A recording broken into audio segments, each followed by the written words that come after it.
ఈ వాటర్ని కూలర్లో ఉండే వాటర్ని పైకి పంప్ చేసేది వాటర్ మోటరు. దీన్నైతే పైది బ్లాక్‌దంతా పగలగొట్టా. ఇంకైనా మొత్తం ఇదంతా ఒక గమ్ టైప్ ఉంది. అసలు రాను కూడా రావట్లా. దాని లోపల ఒక మ్యాగ్నెట్ ఉంది. ఇది ఒక చిన్న తిరిగేది వాటర్ పైకి కొట్టేది. ఇంక ఇదైతే లోపల ఏముండిద్దో చూద్దామంటే ఇంక రావట్లా. ఇంకా దీన్ని కాలబెడతా వచ్చిద్ది లోపలిది.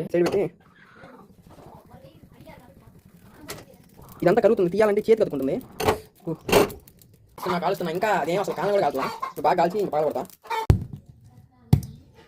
చిన్నగా అయితే దీన్ని అయితే పగలగొట్టాం లోపల మోటార్ని. ఇదంతా గమ్ ఇప్పుడిప్పుడే పోతుంది. అయితే దీన్ని కొట్టి పగలగొట్టి కాల్చి బయటికి తీసా. దీనికేమో 2 కాయిల్స్ ఉన్నాయి. దీని లోపల ఇట్లా మోటార్ వచ్చింది.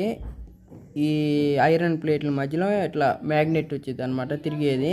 ఇదంతా చిన్న కాపర్ వైరు. దీన్ని డైరెక్ట్గా మన చిన్న కాపర్ వైరు ఇట్లా టన్ను చుట్టి దీన్ని డైరెక్ట్గా ఏసీ కరెంట్కి ఎత్తారు. అప్పుడు ఇది మ్యాగ్నెట్లా వర్క్ అయ్యి మోటార్ని అయితే తిప్పుతూ ఉండిద్ది ఈ మధ్యలో.